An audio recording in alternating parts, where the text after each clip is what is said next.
Hi, and welcome to the 2023 Grant Briefing for the Arts and Cultural Initiative housed at the Community Foundation for Greater Buffalo. My name is Yuki Numata-Resnick, and I am the Director of Arts and Culture. I'll be walking you through today's grant briefing. So let me take a few moments to share more with you about the Community Foundation. Our mission is to connect people, ideas, and resources to improve lives in Western New York.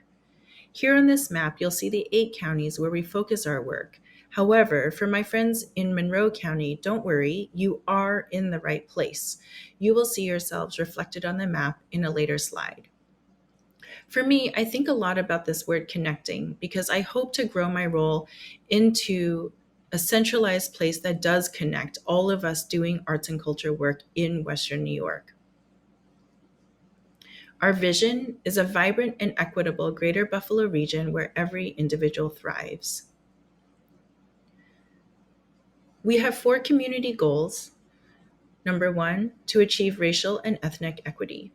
Number 2, to promote economic mobility through educational achievement, workforce readiness, and access to family-sustaining jobs for residents living in low-income households. Number 3, steward significant environmental resources in the context of climate resilience. And number 4, and perhaps the reason why we are all engaged in this grant briefing today, is to promote regional vibrancy through architecture, arts, and culture. I believe it is this final priority on arts and culture that inspired Ralph C. Wilson Jr. Foundation to house their arts investment here at the Community Foundation. The initiative was announced in December 2021. It includes a $100 million gift given over 10 years to support arts and culture in the 8 Western New York counties plus Monroe. The way this $100 million is broken down is as follows. Nearly $60 million is given towards an endowment over 10 years. $3.75 million allows grant making to begin immediately while that endowment grows. $3 million is given to designated cultural organizations, $500,000 to small and mid-sized arts and cultural orgs, and that's the fund that we will be talking about today. And finally, $250,000 to provide capacity to manage and operate this endowment and grant program. Beyond just the grant program, however, this capacity funding will help us lead efforts to advance inclusion and access within arts and culture in Western New York. And finally, this endowment payout will continue providing support beyond the 9 years. So the intention is for this arts and culture initiative to exist in perpetuity. I'd like to share a little bit about myself, just to give you an idea of what I hope to bring into this role. The Director of Arts and Culture position is brand new to the Community Foundation, and I am the first person to take on this responsibility. I come to this work as a violinist.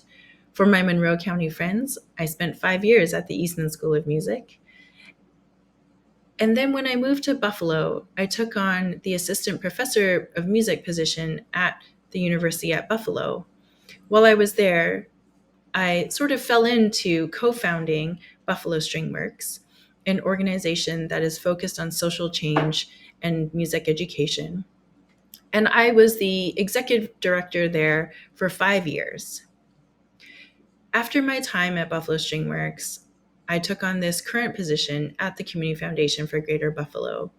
And as I grow into my role and grow the role itself, I do have 3 goals that I'd love to share with you. I hope to really understand the important work that you are all engaged in and exactly who you're serving, what communities are benefiting from the work that you are doing. I hope to build trust with all of you and to eventually become an advocate for arts and culture organizations in Western New York. I'm going to jump right into the 2023 grant process now. We have 2 opportunities this year to apply for. Number 1, a single arts and culture 501c3 nonprofit organization may apply for up to $15,000 in general operating funding. The other option is for multiple arts and culture organizations to apply together for up to $25,000 to support collaborative efforts.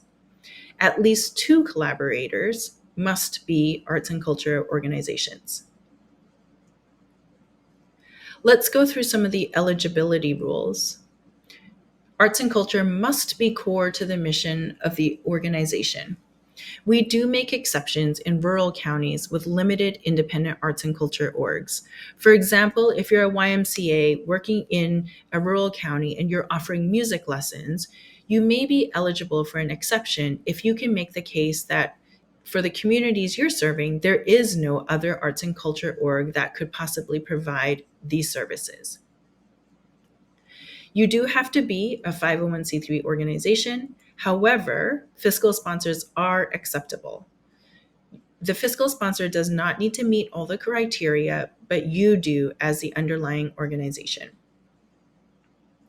Your budget must be equal to or less than $2 million in fiscal year 2022.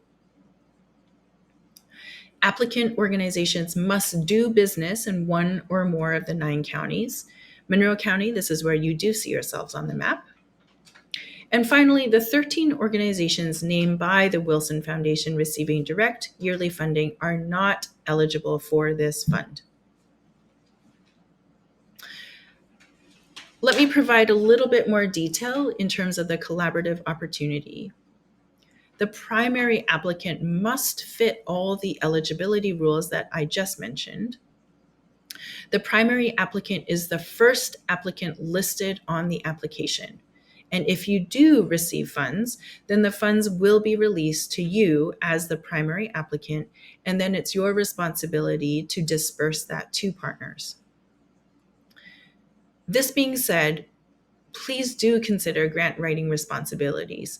The application can be filled out by your partner organizations, but as long as you are the one listed first. And finally, most importantly, the focus has to be on an equitable collaboration. So think carefully about an equitable division of responsibilities in addition to equitable division of funds. So what this means is typically the larger organization will likely have more capacity, more resources to take on the bulk of the work. And conversely, the smaller organization would probably be the one to take the larger funding award because it is the smaller organization and has less resources. The timeline of the application is as follows. The application is currently available. It opened on Monday, August 14th. Applications are due on Friday, September 15th by 4 p.m. If you are working in a rural county and you plan to submit a request for an exception, please do that as soon as possible. Let's wrap up that conversation by September 9th, and we'll do that via email. We plan to notify organizations of decisions by mid-December 2023 with the intention to release funds in early 2024. All applications are accepted through our portal. So here's the link to the portal. You don't have to write this whole URL down. If you go to cfgb.org and find this Arts and Cultural Initiative under the grants, there is an Apply Now button. When you click on that Apply Now button, it will take you directly to this portal.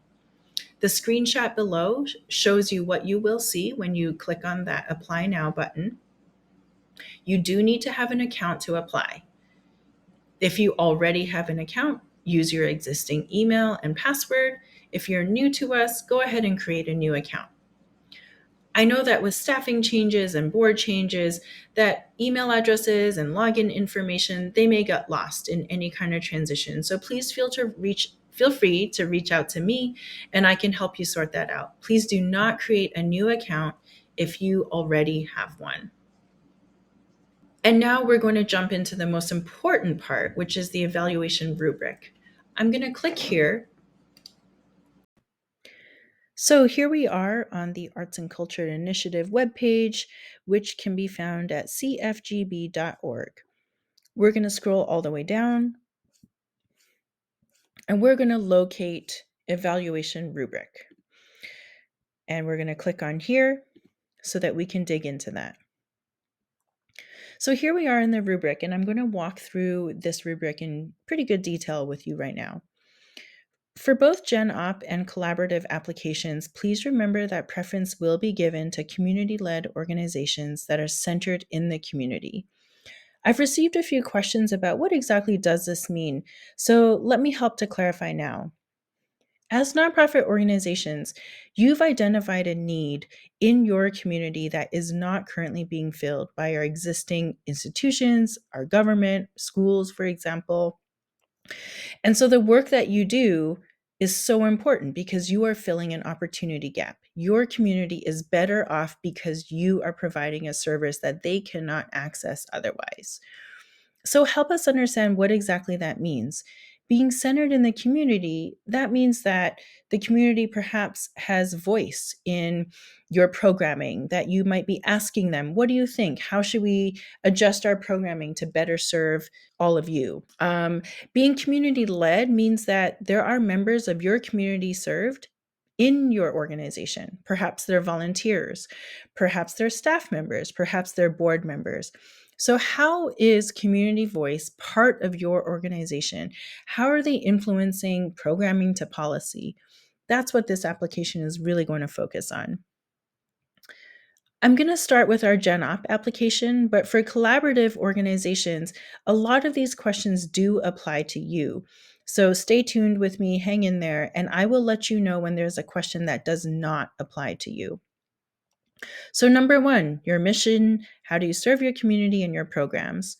To receive the full 5 points, your mission is fully focused on arts and culture with a direct emphasis on centering the community served.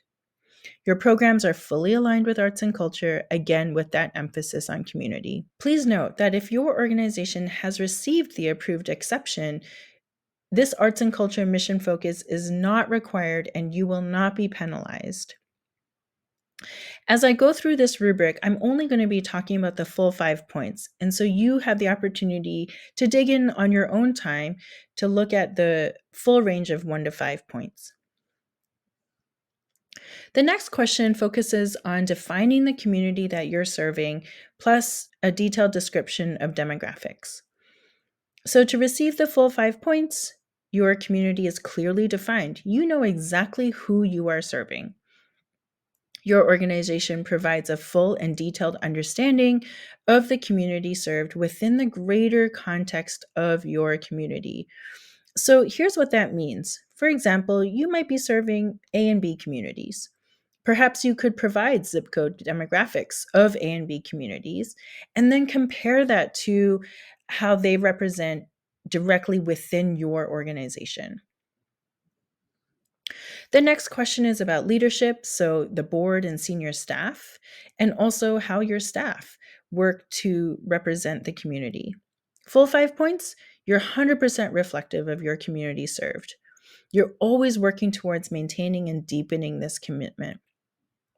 So I want to really emphasize here for everybody that we are all on our journey towards centering our community. It's okay if you are not 100% there. Probably most organizations aren't.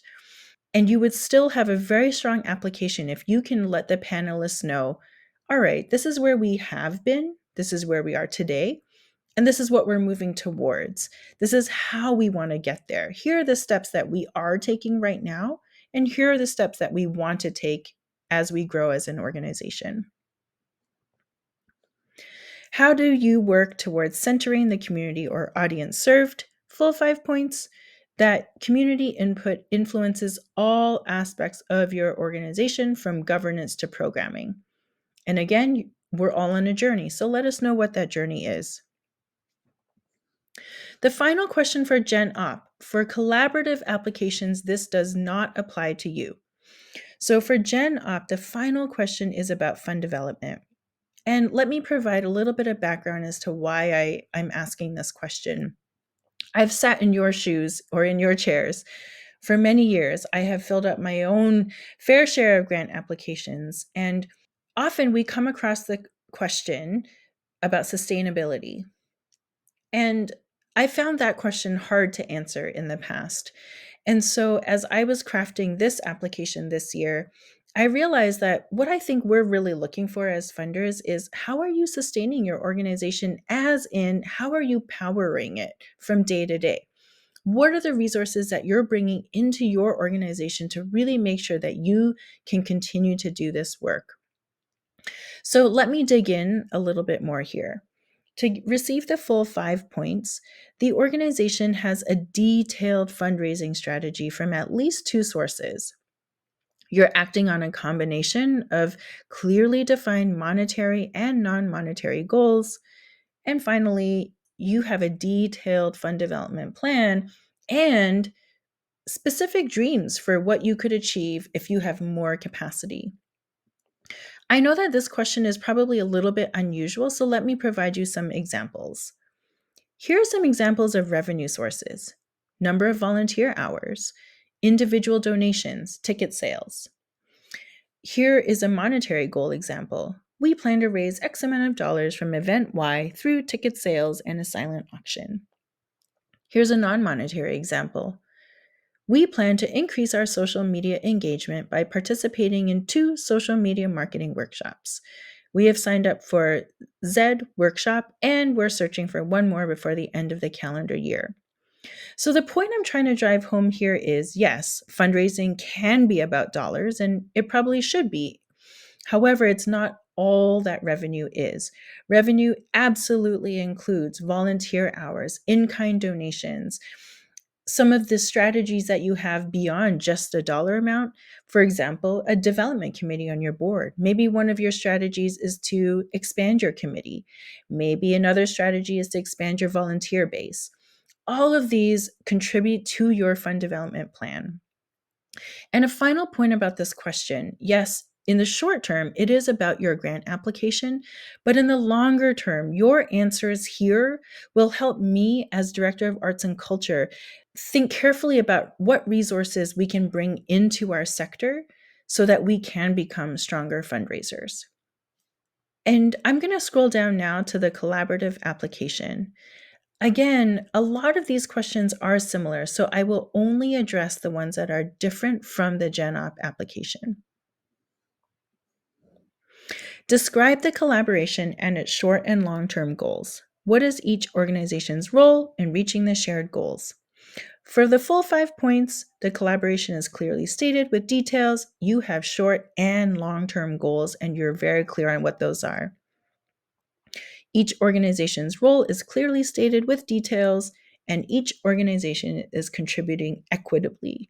So remember, what this means is if you're a larger organization, you're likely taking on more of the responsibilities, and that is a good thing. Scrolling down, what does this collaboration allow each organization to do that it cannot do on its own?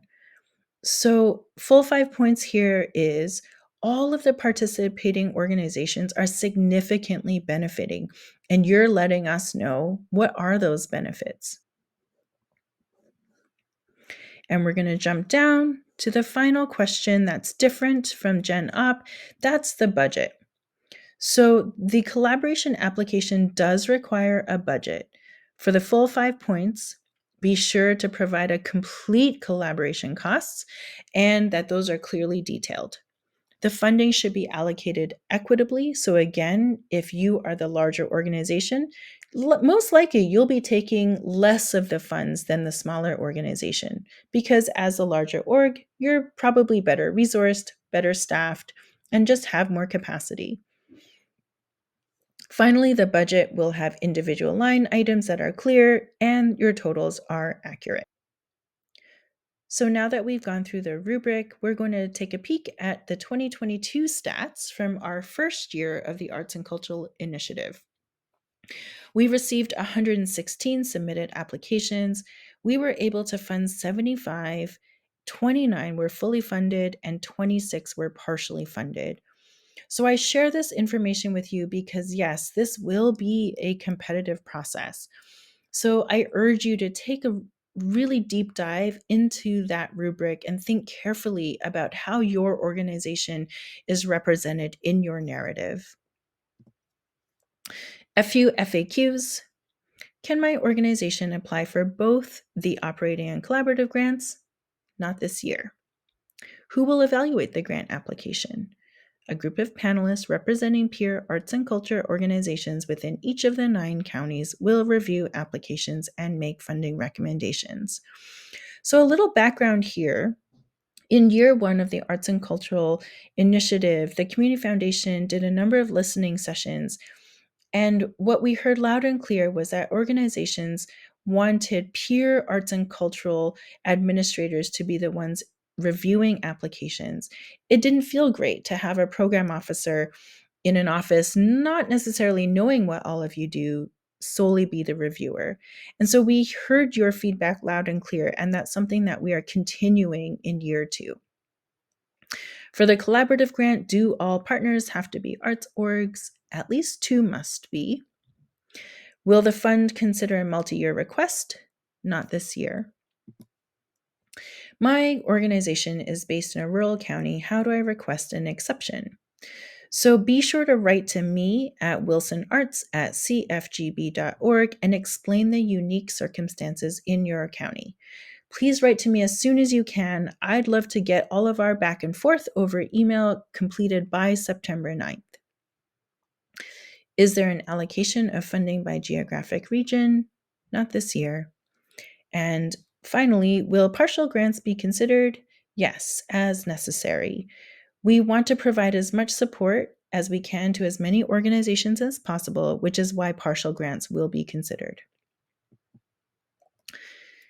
Here is where you can find the grant information again. No need to write down this URL. Just be sure to go to cfgb.org, click on nonprofits, then click on grants and find the Arts and Culture Initiative. Please reach out to me if you have any questions at all. I can be reached at wilsonarts@cfgb.org. Thank you so much for your time during this grant briefing. Thank you so much for the important work that you do in our arts and cultural sector in Western New York. Beyond today's grant briefing, I hope that I can become a partner to you as we work together to strengthen our sector. Stay tuned for further activities for the Arts and Cultural Initiative. I'll be reaching out to you soon.